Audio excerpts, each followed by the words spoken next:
Greetings, everybody. Coming to you from a 2024 all-new body 5 Series BMW. Now, I had previously talked about one of these before, based on my experience having test-driven one, and I didn't like it at all. So since then, what has changed was I owned that E-Class, the 2024 E-Class, for a bit. And let's turn the auto hold on. And I'll turn the auto stop-start off. Not sure how to do that. So anyway, so now I have some back-to-back experience, and I wanted to kind of share my refreshed impressions of this car. So first of all, the one thing that I really don't like is the shape of the steering wheel. It's kind of got a flat top and a flat bottom. Now the flat bottom is fine, generally speaking, but I don't know, just turning it seems kind of like off center and just weird. Now, one of my complaints before was in the steering feel. So I'm gonna say this is pretty much on par with the E-Class. It's just too light. I'm used to the way my 5 Series feels, and I've had 2 5 Series BMWs, and I had an X3, and in every single one of those, the steering was more hefty. It had a really good road feedback to it, and I'm just not getting that in this one. Now, I'm actually working on trying to get the seat adjusted a little bit better. Yeah, that auto stop start, I'm not a fan. I have no idea how to turn that off, but it's fine. I don't know how they can possibly be good for a turbocharged engine, but maybe they keep pumping coolant and oil through the turbo after it stops. If anybody knows, let me know. I'm not sure. So, yeah, I'm definitely not a professional YouTube reviewer. I'm just a guy that just kind of spouts off random stuff. I'm not for everybody. So if you're expecting a professional review here, you might as well just click off of this right now. I'm just a guy that likes cars, and when I drive them, I like to give my impressions of them more from just a real life perspective rather than from a professional reviewer standpoint. And all right, so the other thing I notice on this is I have the seat, as far as I can tell, in the lowest position, yet it seems like I'm sitting up really high. Like I almost feel like I'm in an SUV. That's how high it is. I don't love that. I'd like to be able to sit closer to the ground. The seat itself, it's a little firm and a little pinchy. I mean, it's not horrible. I mean, I could probably work with it. Let's see, acceleration feels, I mean, it's pretty good. It feels pretty similar to the E-Class. Maybe this is slightly faster. Let's see, I'm gonna concentrate on the traffic here. Let's set the cruise control. There we go. This up. I don't know if this has radar cruise control. I don't think it does. The buttons on the steering wheel are okay. They're kind of strange, but at least I was able to figure out how to use the cruise control. I don't know how many miles are on the car actually, with this being a loaner. I like how it says relax there under the menus. So let's see, it doesn't have the clicker on the stock like the older BMWs do. And so I'm not sure how to cycle through the different settings to see how many miles are on this thing. I I think the mileage displayed right there is my fuel range. I may have said in the beginning of the video that that's how many miles the car has on it. Well, that was kind of a mistake. Yeah, I guess my initial impression probably still holds true. I'm not going to say that I hate it, but I don't think I would be happy if I ended up buying one of these. One other thing that I'm noticing right now also is it seems to have more road noise than I would think it should have. Definitely significantly more than what was in my E-Class. I mean, overall it's quiet, but there's like a thrumming sound. I don't know if the camera is picking that up. And I mean, it may be based on the road surface a bit, but otherwise it's kind of a little bit annoying. Yeah, so if you're expecting a great review of this car, again, click off this video because you're not going to get it. It's just my honest opinion of this car. I like the way my 540D drives so much better than this. That's the body style before this. It's so much more of what you would want a proper BMW to drive like. So this one has some voice settings. I was going to try to put it into sport mode, but it yelled at me. Let me demonstrate. Sport mode. Please note that upon activation, you will be driving without chassis stabilization. Driver assistance braking and steering intervention will then be deactivated. Should I continue and activate the sport mode? Yes. Sure, I will activate the sport mode. So now that it's in that mode, you can see the message for the traction control off. It changed the speedometer style. It's actually pretty cool. The steering seems even more twitchy, but it did get a lot heavier. But I don't really like how twitchy the steering is. Even just the slightest little movement seems to send the car in a whole different direction. So, not loving that. Let's see if I can put it back in comfort mode. Comfort mode. Okay, I will activate the personal mode. Okay, so steering is softer now. It's actually not as twitchy. So it seems like the sport mode may actually change the ratio of the steering too. It does have some pretty good functionality in terms of the voice commands. Get over here. So like for example, open the sunroof blind. Okay.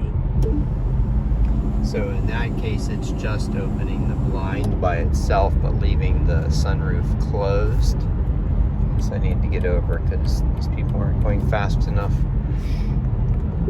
Close the sunroof blind. Okay. Now I'm going to try some random stuff. How many miles are on the car? In total, you have been driving for 165 hours and 29 minutes. I have enjoyed every minute. So it told me the time.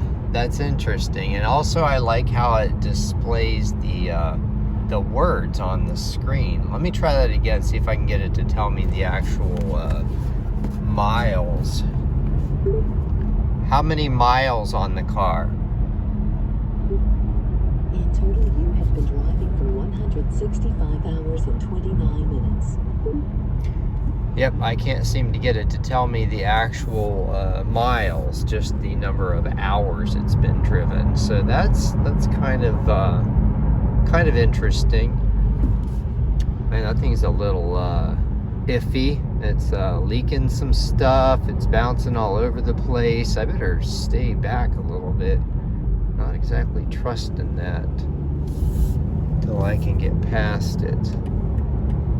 So let's see here. Nobody else is coming. I do have the blind spot on this. The blind spot was standard on my E-Class. Oh, we have a left lane closed, so at least I will get ahead of him in case that thing breaks off or keeps leaking or whatever. So we're slowing down here. I knew there was going to be some traffic coming in, but I don't think it's too bad, and it doesn't show the traffic on the map there. Let's see here. Display traffic. Please try one more time. Traffic. The roads in your area are clear at the moment. I hope you have a lot of fun while driving. Okay, so that was inaccurate. It says the roads are clear, but they're clearly not clear. I noticed that they didn't set the time to the correct time zone either. It's showing 7:28. Set time. Please try again. Set time.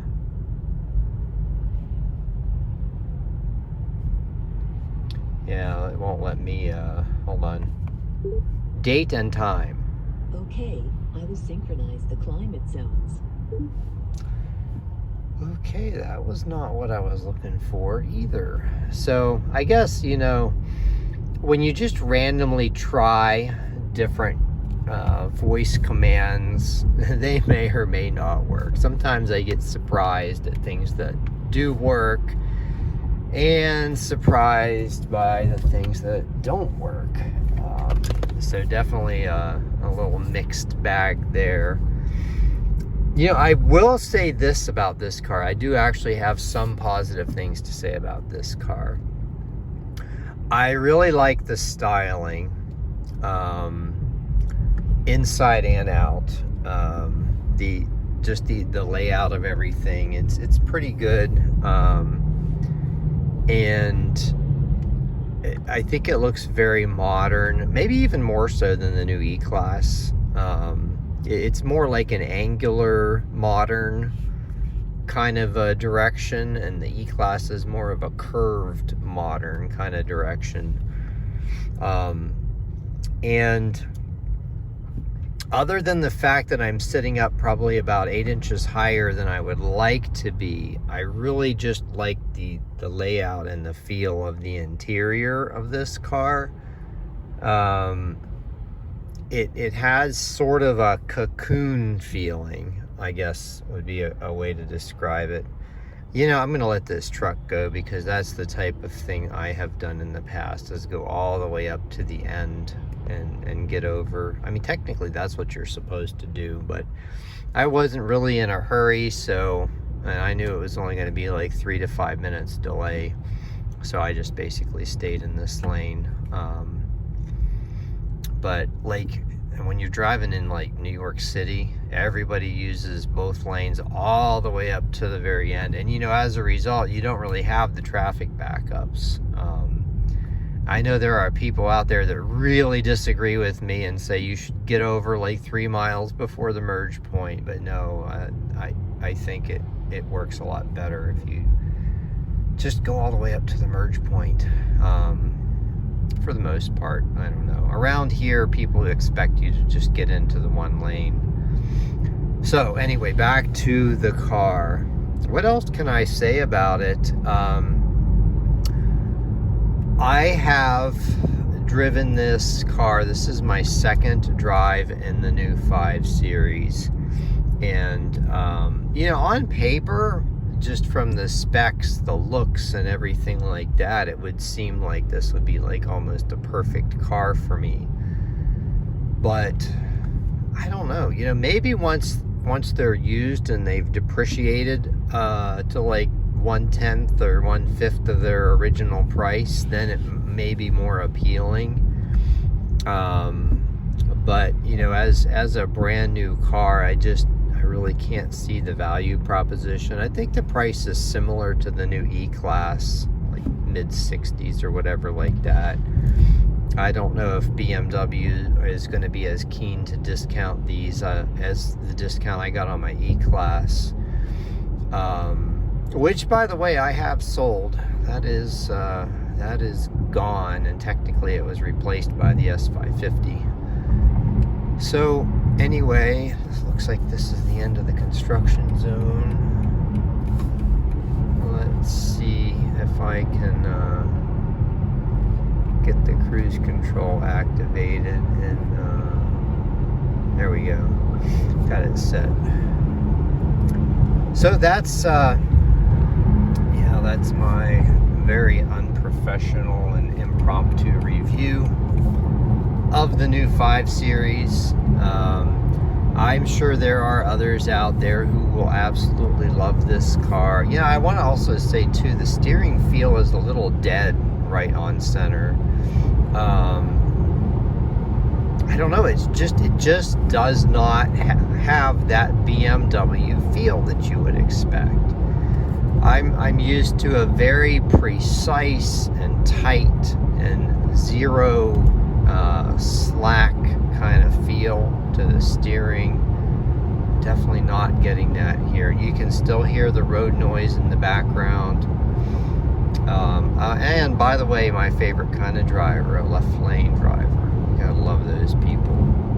I'm actually going to go ahead and decrease my speed by 1 mile per hour and see if he picks up a little bit and gets over. No, he's actually slowing down as well. Fun. Anyway, have a great day, everyone. So I wanted to add on a little bit more. One other thing I don't like.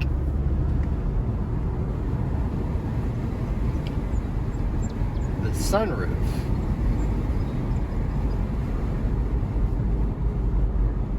It's kind of hard to hear now. I actually forced it open more.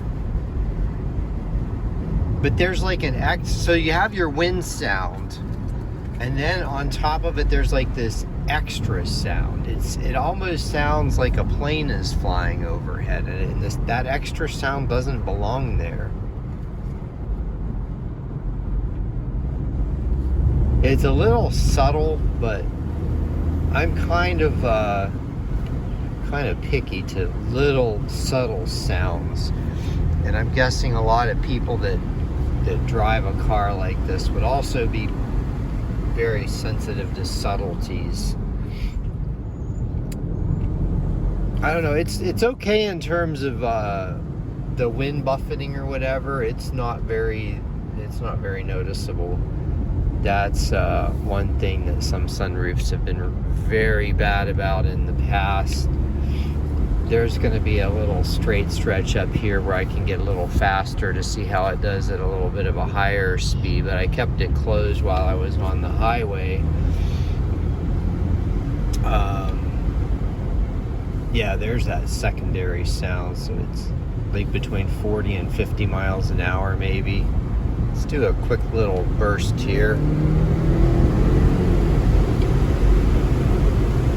Yeah, the sunroof's fine otherwise, other than just that weird little extra bit of noise going on.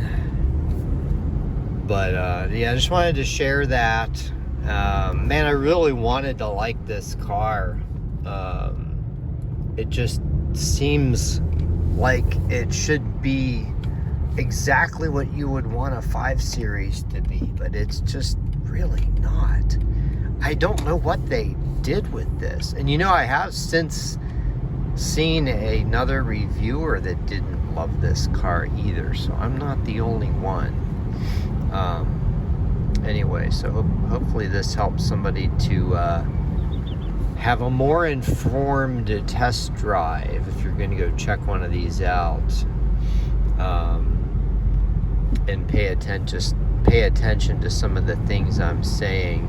And the twitchiness in the steering I was talking about earlier, like on the highway, that happens even in the in the comfort mode as well. It wasn't just in the sport mode, it was just more noticeable in the sport mode.